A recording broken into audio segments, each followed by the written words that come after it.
Vamos entonces a, repito un poquito para que quede completa la grabación.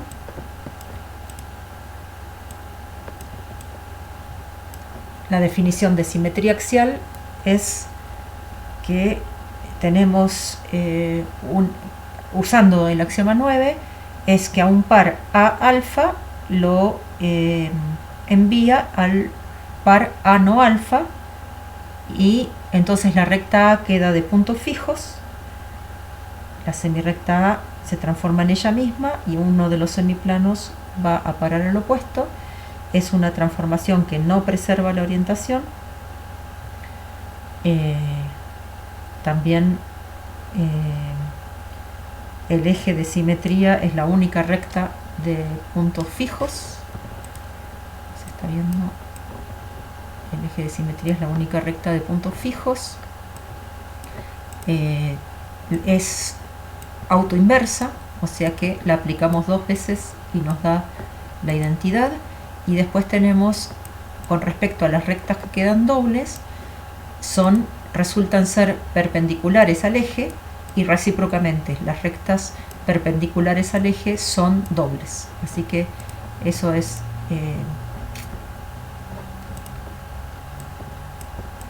importante mencionar. Fíjense que estas dos frases parecen casi lo mismo, pero en una estamos diciendo cuáles son las rectas dobles que resultan perpendiculares, y en la otra estamos afirmando que las rectas perpendiculares resultan dobles. O sea que es distinta la información que tenemos en una y en la otra, y esto es porque son afirmaciones recíprocas, ¿no? En una hablamos de que las rectas dobles son perpendiculares, y en la otra que las rectas perpendiculares son dobles. Así que resulta ser un sí y solo sí. Eso. Bueno, pasemos a la siguiente diapo, que ya es un repasito de los teoremas que vimos el otro día. El teorema más importante era este, que dados una recta y un punto existe una única recta perpendicular a R, que es la recta dada a la que el punto pertenece, y teníamos dos casos posibles: que P estuviera fuera de la recta R. En ese caso lo que hacíamos era buscar la imagen de P por la simetría axial de eje R. Acá encontrábamos entonces P', y la recta que une P con P' es la que estábamos buscando. Y después había un segundo caso, que era que el punto P estuviera... y después hay que probar unicidad, ¿no? No solamente... Si el punto P está exactamente en la recta, lo que hacíamos era buscar una recta perpendicular por otro punto que no estuviera en la recta y correrla con una T hasta donde necesitábamos para crear la recta conveniente que nos muestra que es perpendicular por P a la recta R. Vamos a sacar todo esto. Y después teníamos dos definiciones importantes, que una es mediatriz de un segmento.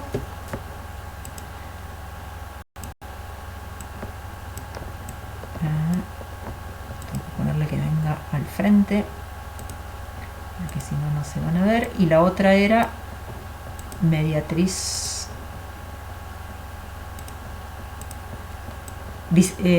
bisectriz de un ángulo, ¿sí? Para la mediatriz del segmento, entonces lo que tenemos es, dado el segmento, dado el punto medio, dado el segmento AB y el punto medio M, trazamos la perpendicular a la recta AB por M. Así que no hay ningún problema con definir la mediatriz de un segmento, porque depende del punto medio, que ya con simetría central demostramos que existía, y de una perpendicular por el punto M, que en el teorema anterior demostramos que estaba. En cambio, la bisectriz del ángulo la definimos como una semirrecta interior al ángulo que lo divide en dos partes iguales. Con respecto a la bisectriz, entonces, tenemos que asegurar que esa semirrecta interior existe y existe y hace lo que pedimos, ¿no? Que reduce divide al ángulo en dos partes congruentes. Entonces, el teorema dice, dado un ángulo A o B, existe una semirrecta interior que es bisectriz del mismo. Para demostrar ese teorema, lo que hacíamos era plantear una transformación rígida. Voy a correr.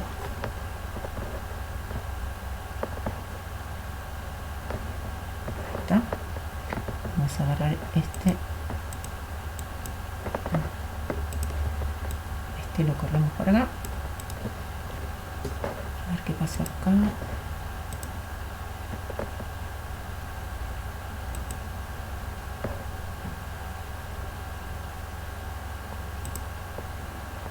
Bueno, espero que salga bien.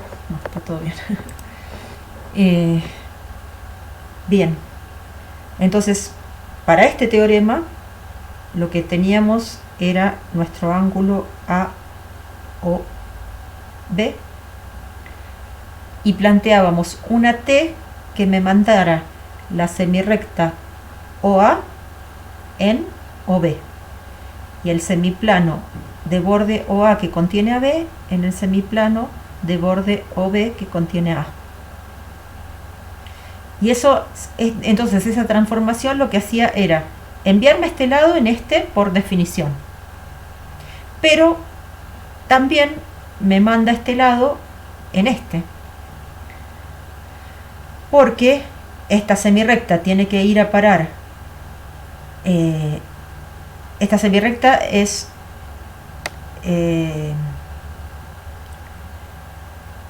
borde del semiplano que iba a parar antes al otro. Entonces esta semirrecta tiene que ir a parar a una semirrecta que está en este semiplano, ¿sí?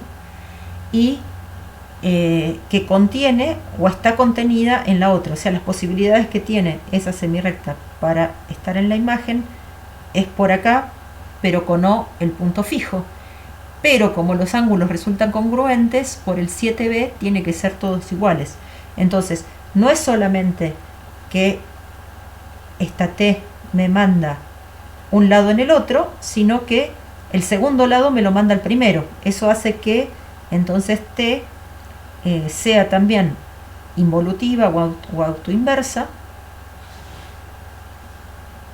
y que me deje al ángulo AOB doble.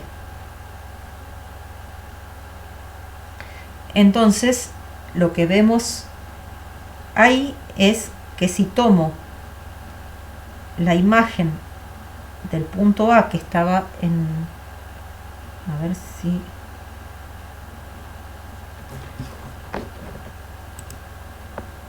ahí está, a ver, vuelvo a escribir, teníamos el ángulo AOB, entonces tomo T de A, que es A',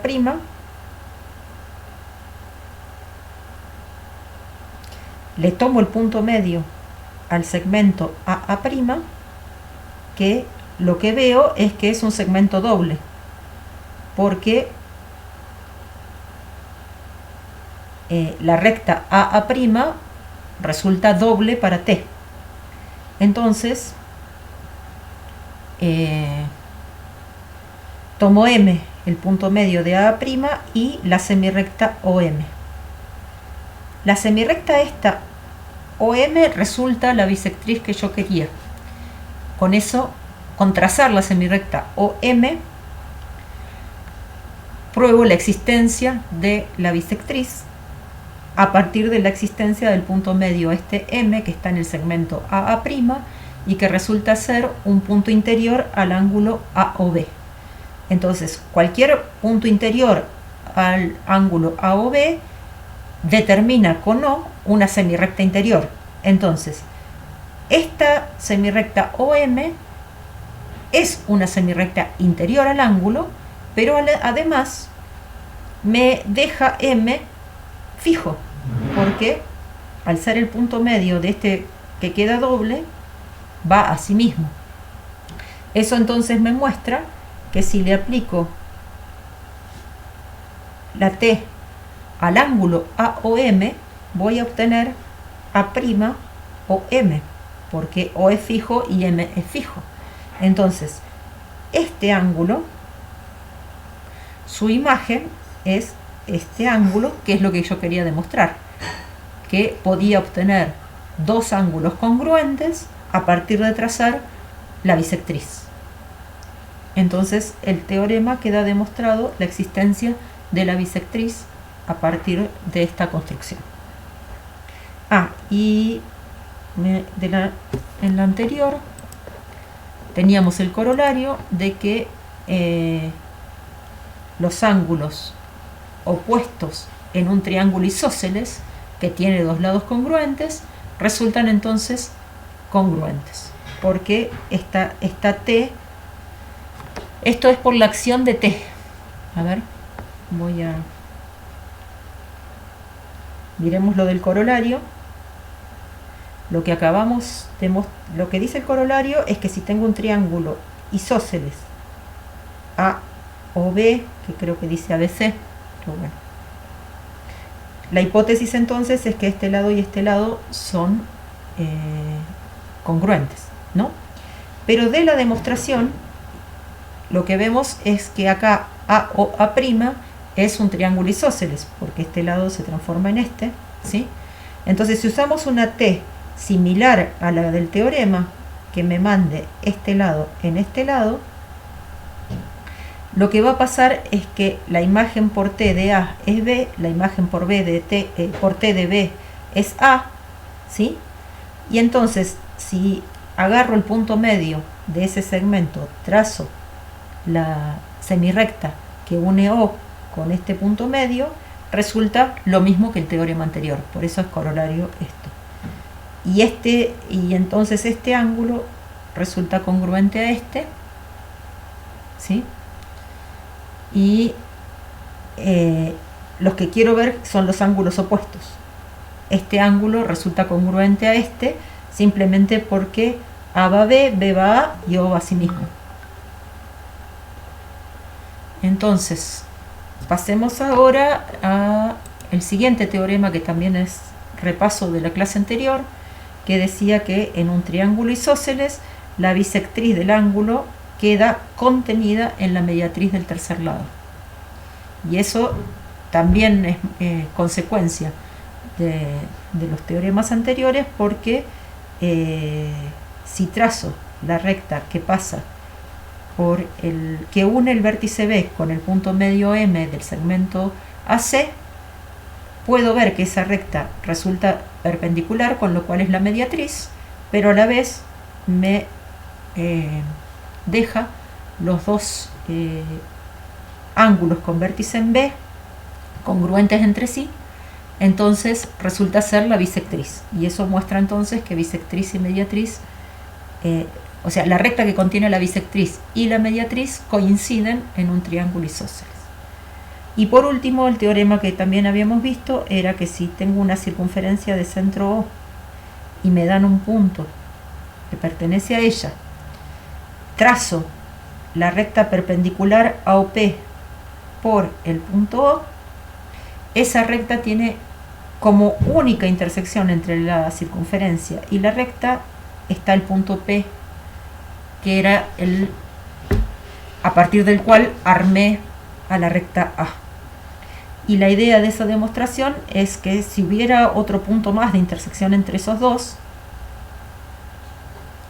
resultaría también ser perpendicular al radio, ¿no? O sea, si hubiera un punto Q, y entonces tendríamos un triángulo OPQ con dos ángulos rectos, o, como dice en la más bien mejor resuelto, está como lo dice en el cuadernillo, que dice que no puede haber dos perpendiculares distintas por el mismo punto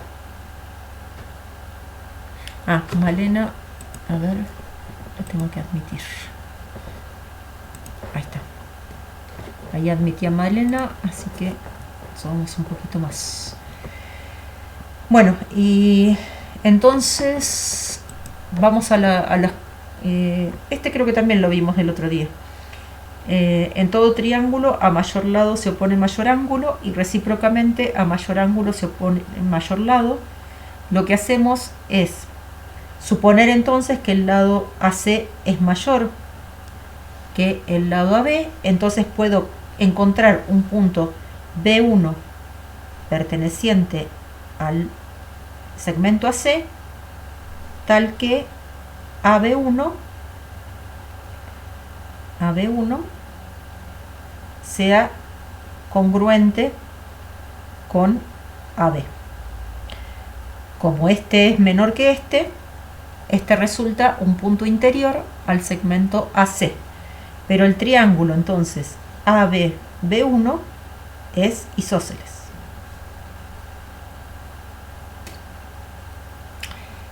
¿Qué es lo que yo tengo que comparar? Tengo que ver que este ángulo es mayor que este ángulo, porque eso es lo que dice: a mayor lado se opone mayor ángulo, ¿sí? O sea que lo que tengo que ver es que el ángulo tesis, digamos, el ángulo ABC es mayor que el ángulo ACB. Eso es a lo que tengo que llegar. ¿De acuerdo? Pero tengo que estos dos, que los dos que están pintados de verdecito, son congruentes porque el triángulo ABB1 es isósceles, ¿no?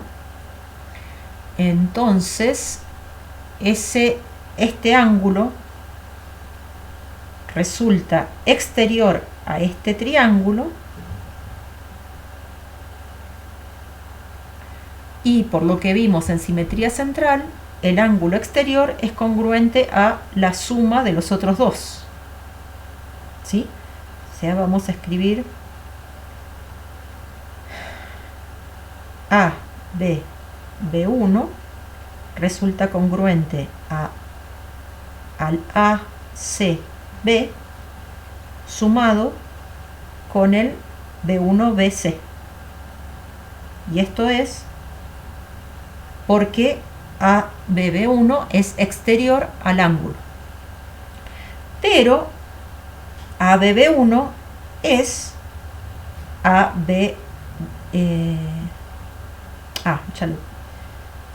acá me tendría que haber puesto B1 y este así, que era este ángulo de acá abajo, pero este ángulo de acá abajo y este ángulo de acá arriba son iguales, entonces resulta que el ABB1 es la suma de estos dos, en particular uno de los sumandos es este, entonces este ángulo ya es más grande que este, todo este ángulo, por lo tanto, este ángulo es menor entonces que el ABC, que es el que quería mirar, y ahí entonces puedo decir que el ABC es mayor que el ACB. Vamos entonces con el siguiente teorema, que es el de la desigualdad triangular. En todo triángulo, un lado es menor que la suma de los otros dos. Entonces, observemos que alcanza con demostrarlo por el más grande de los tres lados, ¿sí? Entonces, suponemos que AB es el mayor de los lados. Entonces, en la recta AC, en la semirrecta con origen en A que pasa por C, trazo un punto B1 que haga que CB1 sea congruente con CB. O sea que este segmento resulta la suma del ángulo AC más el ángulo CB. Porque si el segmento AC con el segmento CB, perdón, dije ángulos y segmento. O sea, este ángulo resulta la suma de esos dos. Si yo demuestro que esto es menor que AB, tengo la tesis. O sea, esto es lo que quiero ver. ¿De acuerdo? Entonces, hice esta construcción. Bien. Y lo que tengo que mirar entonces es que este ángulo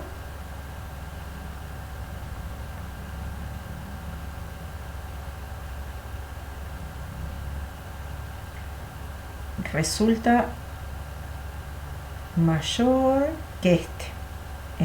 Eso es lo que tengo que ver. Porque voy a usar el teorema anterior de que a mayor ángulo se opone mayor lado. Ah, me falta una parte en el otro porque me olvidé de demostrar la recíproca, pero bueno, es válido también y lo habíamos visto bien en la clase de la vez pasada. Ahora lo que voy a hacer es, para demostrar esto, me construí el triángulo grande, y si yo demuestro que este ángulo es mayor que este, estoy afirmando que a mayor ángulo se opone mayor lado, o sea que este segmento va a ser mayor que este segmento, que es el mayor de todos. Este segmento es opuesto a este ángulo en el triángulo grande, pero este ángulo es congruente a este pedacito en el triángulo blanco, porque es un triángulo isósceles. Entonces, seguro este ángulo es mayor que este, porque este es una parte del grande. Entonces, puedo, utilizando la recíproca del teorema anterior, la parte recíproca del teorema anterior, mostrar que el lado AC, la suma de los lados AC y CB es mayor, puse mal el signo, es mayor que el lado AB. Y ahí entonces tenemos la llamada desigualdad triangular demostrada geométricamente. Ya lo habrán hecho para números reales, por ejemplo. Esta vendría a ser una interpretación geométrica de la propiedad de la desigualdad triangular. Después, como corolario de la desigualdad triangular, y que queda a cargo de ustedes para terminar los detalles, es que todo lado de un triángulo es mayor que la diferencia de los otros dos, y que si me dan dos puntos y una poligonal, recuerden que una poligonal era una sucesión de segmentos que no se corta a sí misma, ¿sí? Pero lo que me dice la generalización de la desigualdad triangular es que el camino más corto siempre es ir por el segmento desde A hasta B. Y es por eso que el segmento AB se conoce como la distancia entre los puntos A y B, porque es el menor recorrido posible para ir desde A hacia B en este espacio en el cual estamos trabajando, que es el plano, ¿no? O sea, en el plano, la distancia más corta entre dos puntos es el segmento de recta que los une. Tenemos después también la posibilidad de definir distancia de un punto a una recta, y entonces podríamos pensar en tomar un punto sobre la recta A y unirlo con P. Pero resulta que si tomo un A cualquiera, resulta que podría tener distintas posibilidades de longitudes para el segmento PA. Entonces es preferente usar la perpendicular porque es única, y además vamos a demostrar que es la más corta de todas las posibilidades también. Eso podemos de todos los segmentos que unen un punto P con los puntos de una recta R que no lo contiene, el menor es el segmento de perpendicular OP.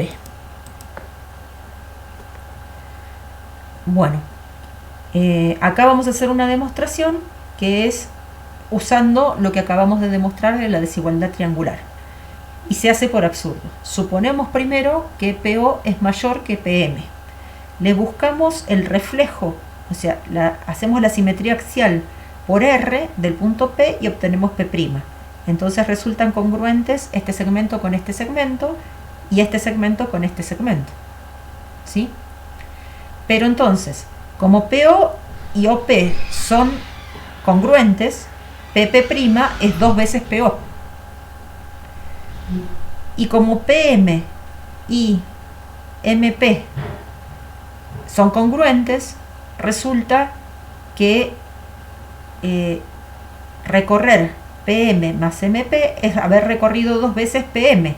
Entonces me sale un absurdo con la desigualdad triangular porque me estaría diciendo que la suma de estos dos segmentos sería menor que la suma de estas, de suponer esto. Y entonces ahí aparece el absurdo, y el absurdo proviene de suponer que es mayor. Si fuera igual, nos quedarían alineados y entonces no funcionaría tampoco la cuestión, así que sí o sí, no estaba la posibilidad de que PO y PM fueran iguales porque O y M coincidirían en ese caso. ¿Está bien? Y, sin embargo, hay otra demostración de la misma propiedad de esta, que por ahí, que también es usando un teorema de los que vimos hoy, o a lo sumo la clase pasada, y es comparar sin hacer la imagen, ¿sí? Tengo acá P, tengo acá O y tengo acá M.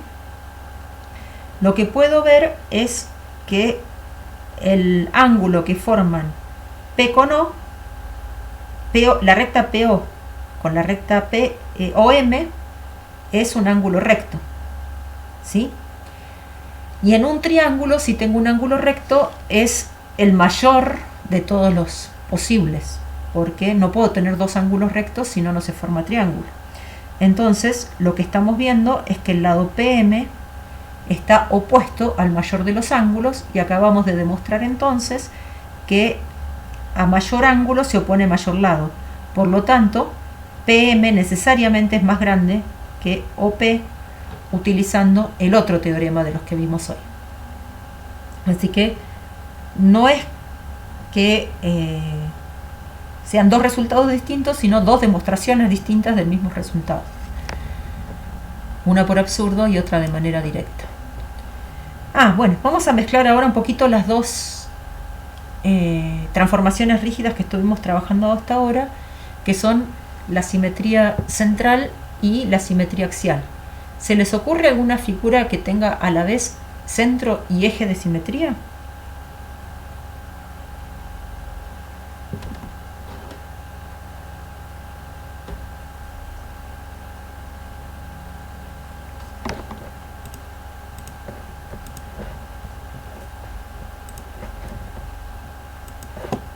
Yo acá dibujé unos cuantos polígonos regulares de algunos. Este tiene 3, 4, 5, 6, 7 y 12 lados dibujé con el GeoGebra. ¿Cuáles tienen ejes de simetría?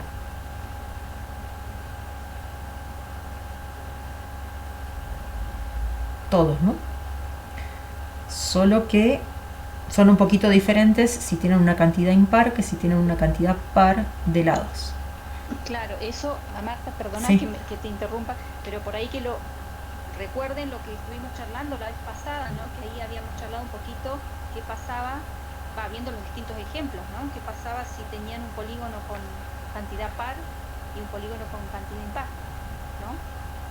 Vimos el triángulo, el cuadrado, el pentágono. O sea que lo trabajaron en la práctica, un poquito. Claro, sí, charlamos de esa actividad, viste, que decía buscar los ejes de simetría de los polígonos regulares. Ahora yo le estoy agregando qué pasa con los centros de simetría. Claro.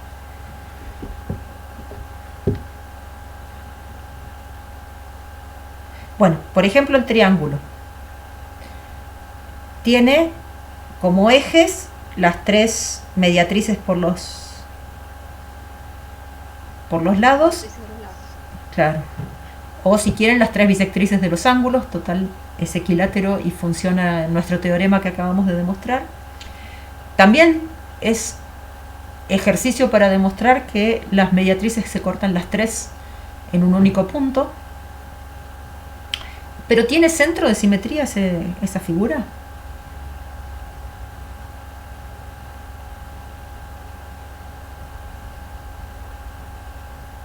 Vayamos al hexágono, que es por ahí más bonito. Si yo reflejo, le busco la simétrica a esa semirrecta que dibujé ahí, girándolo 180 grados me doy cuenta de que vengo a parar a esta que está acá, ¿no? No, estas no son.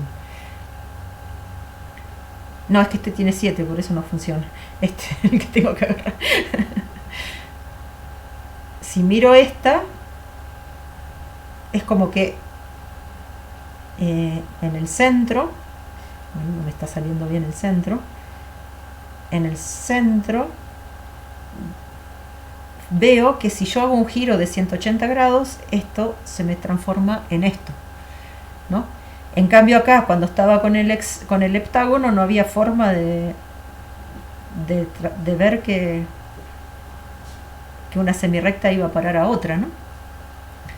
Con un giro de 180 grados, porque justamente no hay paralelas ahí. En cambio, en los que tienen una cantidad par de lados, si trazo los ejes, ahí estoy trazando los tres que pasan de vértice a vértice, pero en los polígonos regulares de número par de lados también están los que unen punto medio con punto medio del lado opuesto. Entonces, ¿quién es el candidato a ser centro en esta figura? Ahí es donde se están cortando todos los ejes, ¿no?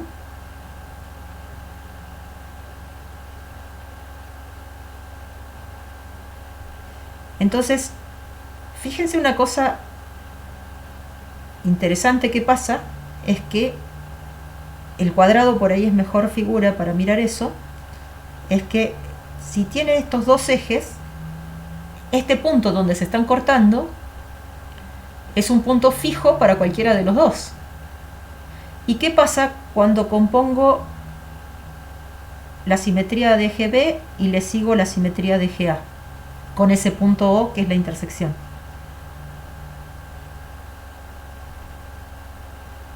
Queda fijo por B, queda fijo por A, o sea que la imagen de esos dos va a ser O. ¿Y qué pasa con la orientación de la composición de dos transformaciones que no preservan?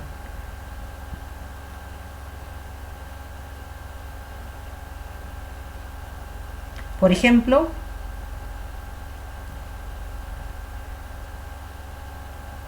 si sigo la semirrecta esta que acabo de marcar por... A ver.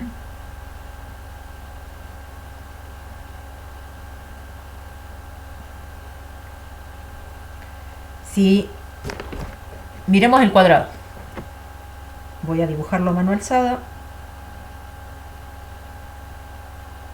Lo que digo es que A es eje de simetría, B es eje de simetría y O es donde se cortaron esos dos ejes de simetría.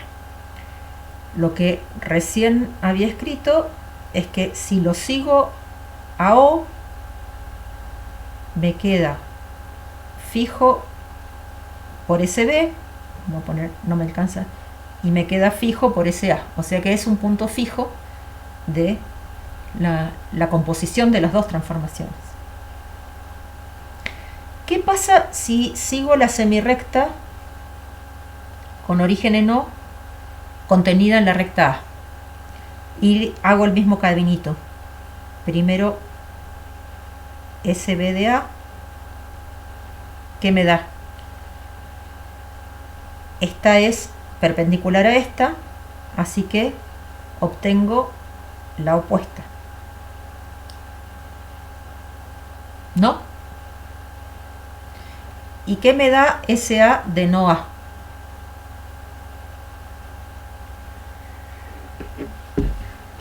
Como está metido en el eje, los puntos de la semirrecta no A son fijos, así que la imagen va a ser no A. ¿Y qué pasa con la orientación? No preserva con no preserva, el resultado preserva. O sea, fíjense, por ejemplo, este semiplano. Cuando le aplico SB se transforma en sí mismo porque es como que queda fijo por A, y después cuando le hago SA va a parar a este. O sea que si hago la composición del si a este lo llamo alfa y hago esa composición, primero me va a quedar en el mismo y después va a ir a no alfa. O sea que la semirrecta A fue a su opuesta y el semiplano alfa fue a su opuesto. ¿Quién es esa transformación rígida? Justo la que me deja fijo a O. O sea que si yo hago lo mismo, SO de A me va a dar no A y SO de alfa me va a dar no alfa. Entonces lo que estamos viendo es que la composición de dos simetrías axiales de ejes perpendiculares me dan por resultado la central que tengo ahí. Y eso me permite entonces armar un primer grupo chiquitito de composición de transformaciones donde tengo la identidad, la simetría central, la simetría axial y la otra simetría axial perpendicular a la anterior por O, y puedo armar entonces un grupo de composiciones de qué pasa, por ejemplo, cuando compongo SA con SA. Ya sabemos que acá voy a obtener la identidad porque es autoinversa. Acabamos de mostrar que cuando hacemos SB compuesta con SA, que sería esta, ¿no? Hacer SB con SA, esto es SO. Acabamos de demostrarlo, habría que ver qué pasa cuando lo hacemos en el orden inverso. Y ahora con Marce, entonces lo que van a hacer es completar el cuadrito este para mirar que cuando componemos centrales y axiales con estas características, donde las axiales son perpendiculares entre sí y la central es la intersección de las dos axiales, obtenemos un grupo bien chiquitito de 4 miembros nada más, que es un grupo finito e interesante para ir trabajando. ¿Te dejo, Marce, a cargo? Dale, si te vas vos no nos caemos nosotros, ¿no? Pero yo dejo todo prendido. Solo Está bien, lo único que